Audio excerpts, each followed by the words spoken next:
Hello everyone, मैं हूं भारती और आप लोग को अपने चैनल पर बहुत बहुत स्वागत करती हूं। उम्मीद करती हूं कि आप लोग को ये कहानी जो है वो पसंद आ रही होगी। अगर आप लोग को ये कहानी पसंद आ रही है तो वीडियो को लाइक करना, चैनल को सब्सक्राइब करना बिल्कुल भी ना भूलिएगा। तो चलिए ज्यादा बातें ना करते हुए हम कहानी के अगले भाग की तरफ बढ़ते हैं। Mumbai Peace Villa. बानी और वंश दोनों रूम से बाहर निकलकर हॉल में जाने लगते हैं। वहीं माही भी हॉल में बैठी बानी और वंश का इंतजार कर रही थी। मैरी आंटी के समझाने के बाद माही काफी हद तक शांत हो गई थी, लेकिन वो खुद वंश और बानी को सही सलामत देखना चाहती थी। कुछ ही देर में बानी और वंश दोनों हॉल में पहुंच जाते हैं। माही वंश को देखकर तुरंत सोफे से उठकर वंश की तरफ जाती है और उसके गले लगते हुए कहती है, भाई आप ठीक तो है ना? और ये सब कैसे? आपने मुझे बताया भी नहीं। भाई आप। माही इससे आगे कुछ कहती उससे पहले ही वंश माही को शांत कराते हुए कहता है, दी शांत हो जाओ, देखो मैं ठीक हूँ और आपने अपना ये क्या हाल बना रखा है। वंश की बात सुनकर माही कहती है, भाई ये सब आपकी गलती है, ना आप मुझसे कुछ छुपाते और ना ये सब होता। माही की शिकायत सुनकर वंश हल्की मुस्कुराहट के साथ माही को खुद से अलग करता है और प्यार से माही को देखते हुए कहता है, दी आपको लगता है आपका भाई इतना कमजोर है जो उसे इतनी जल्दी कुछ हो जाएगा? अभी तो मुझे आपकी शादी करानी है और आपको खूब सारा परेशान भी तो करना है, तो भला मैं खुद को कैसे कुछ होने दे सकता हूँ। वंश की बात सुनकर माही नाराजगी से वंश का हाथ उठाते हुए कहती है, भाई अगर आपको अपना इतना ही ख्याल होता ना तो आपको ये इतनी बड़ी चोट नहीं लगती। और आप मुझे क्यों ही सफाई दे रहे हो? आप तो मुझे बताना ही नहीं चाहते थे ना। भाई आपने अपना प्रॉमिस तोड़ा है और इसलिए मैं आपसे गुस्सा हूँ। माही की बात सुनकर वंश कहता है, क्या दी, ये तो छोटी सी चोट है और रही बात आपको ना बताने की, तो मैंने ये सब जानबूझकर नहीं किया और मैं आपको परेशान नहीं देख सकता और ना ही नाराज, तो प्लीज आप सब भूल जाओ। वंश की बात सुनकर माही वंश से दूर होते हुए वंश के पीछे खड़ी बानी के पास जाती है और कहती है, भाभी आप कह दीजिए भाई से मैं उनसे गुस्सा हूँ, मैं उनसे बात नहीं करना चाहती। ये कहते हुए माही बानी के पास पहुँच जाती है और उसे गले लगाते हुए कहती है, भाभी आप कैसी हैं? माही की बात सुनकर बानी हल्की मुस्कुराहट के साथ माही को जवाब देते हुए कहती है, मैं ठीक हूँ माही दी। इतना कहकर बानी उदास हो जाती है और उदासी भरे स्वर में माही से कहती है, माही दी प्लीज आप वंश से गुस्सा मत हो, ये सब मेरी गलती है। ना ही वंश मुझे ड्रॉप करने जाते और ना ही ये सब होता। आई एम सॉरी दी। बानी की बात सुनकर माही जल्दी से कहती है, नहीं भाभी इसमें आपकी कोई गलती नहीं है, तो प्लीज आप सॉरी मत बोलो। भाई तो है ही केयरलेस और ये सब कोई नया नहीं है, ये ऐसे ही करते हैं, खुद ध्यान नहीं रखते और फिर बातें छुपाते हैं। माही की बात सुनकर बानी कहती है, नहीं दी ऐसा नहीं है, असल में ट्रीटमेंट के बाद वंश को आज सुबह ही होश आया और फिर उन्हें आपको इन्फॉर्म करने ध्यान ही नहीं रहा और मैं आपको ये सब बताकर परेशान नहीं करना चाहती थी, इसलिए मैंने आपको इन्फॉर्म नहीं किया। आई एम सॉरी, ये सब मेरी गलती है। बानी की बात सुनकर माही कहती है, नहीं भाभी प्लीज आप सॉरी मत कहो, और रही बात भाई की तो आप उनकी साइड मत लो, इनका लापरवाह होना ही इनकी गलती है। माही इससे आगे कुछ कहती उससे पहले ही उसे अपने पीछे किसी के आने की आवाज सुनाई देती है, जिसे सुनकर माही पीछे मुड़कर देखती है। वहाँ विवान अपने बॉडीगार्ड्स और असिस्टेंट रोहित के साथ खड़ा था।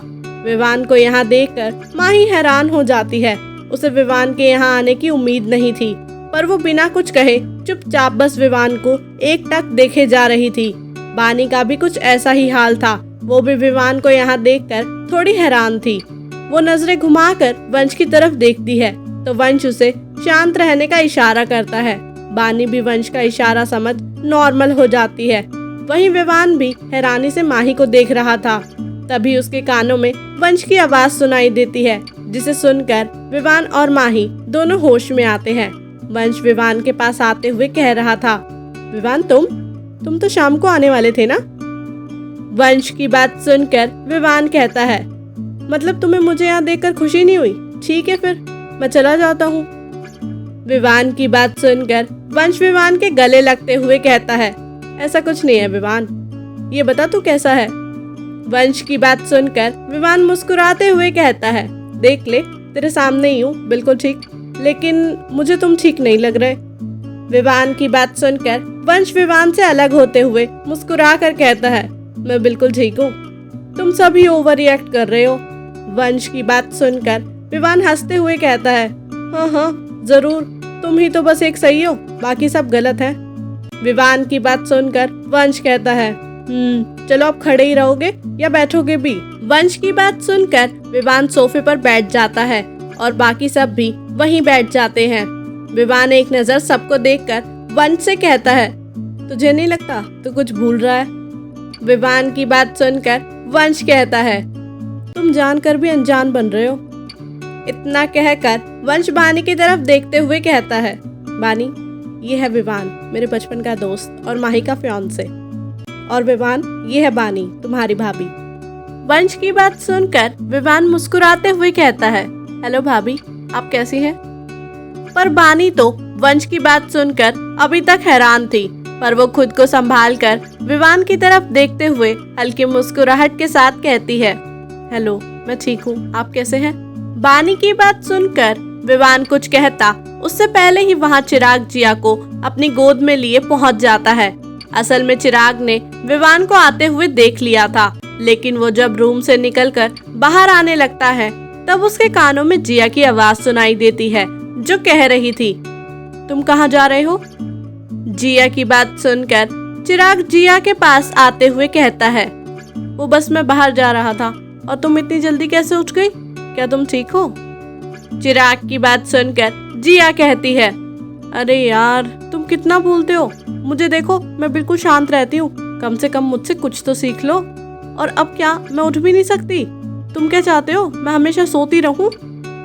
जिया की बात सुनकर चिराग हैरानी से कहता है, तुम्हारे अंदर दिमाग है कि नहीं? मतलब कुछ भी कहती हो। भला मैं क्यों ऐसा चाहने लगा? तुमसे छोटा सा सवाल किया था और तुमने तो मुझे ना जाने क्या क्या सुना दिया। चिराग की बात सुनकर जिया गुस्से से कहती है, तुम्हारी हिम्मत कैसे हुई मुझसे ऐसे बात करने की? तुम जाओ यहाँ से, मुझे तुमसे कोई बात नहीं करनी। जिया की बात सुनकर चिराग कहता है, क्या स्वीटहार्ट, तुम तो नाराज हो गई। अच्छा ठीक है, आई एम सॉरी, मेरी गलती है, मैं अब कुछ नहीं कहूँगा, ठीक है? चिराग की बात सुनकर जिया कहती है, एक शर्त पर। जिया की बात सुनकर चिराग कहता है, क्या शर्त, बताओ? चिराग की बात सुनकर जिया कहती है, मुझे भी बाहर लेके चलो, मैं इस रूम में नहीं रहना चाहती। जिया की बात सुनकर चिराग मुस्कुराते हुए कहता है, ठीक है, लेकिन बाहर मेरे फ्रेंड्स हैं, आर यू श्योर तुम हमारे साथ कंफर्टेबल होगी?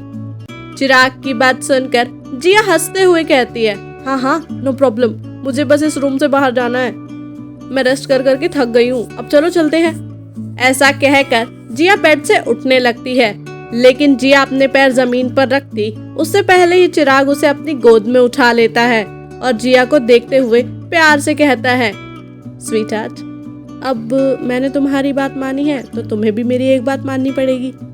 चिराग की बात सुनकर जिया कहती है, ठीक है, पर पहले मुझे नीचे उतारो। जिया की बात सुनकर चिराग कहता है, नहीं, मैं तुम्हें ऐसे ही लेकर जाऊंगा, तो अब तुम झटपटाना बंद करो। चिराग की बात सुनकर जिया हैरानी से चिराग को देखती है और नाराजगी से कहती है, नहीं, मैं खुद चलकर जाऊंगी, और बाहर सब क्या सोचेंगे? नहीं, आप मुझे नीचे उतारो। जिया की बात सुनकर चिराग जिया से कहता है, स्वीटहार्ट, सोच लो, बाहर जाना है कि कमरे में रहना है, चॉइस इज योर्स। चिराग की बात सुनकर जिया कुछ सोचते हुए कहती है, ओके ठीक है।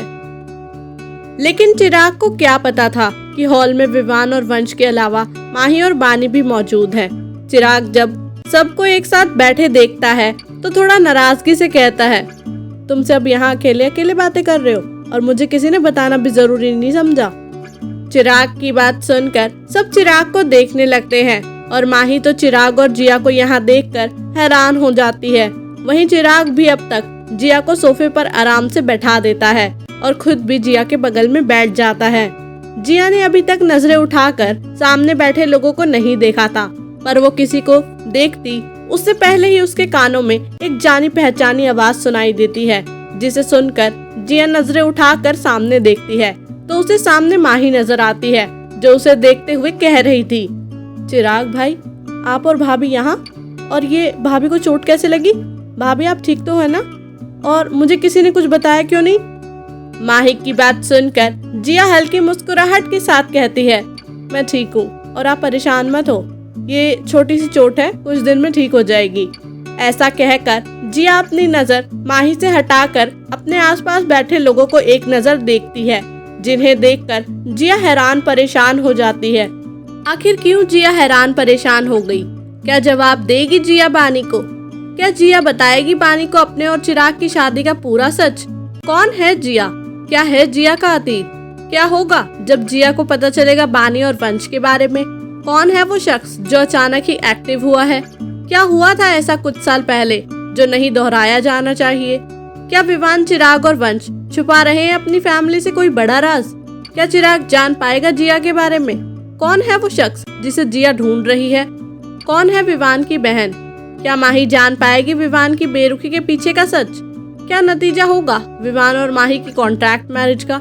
क्या विवान और माही कभी हो पाएंगे एक? क्या हुआ था विवान और माही के अतीत में? क्या वंश जान पाएगा बानी के अतीत के बारे में? क्या होने वाला है इन सभी की जिंदगियों में? जानने के लिए सुनते रहिए कहानी इश्क एक इबादत।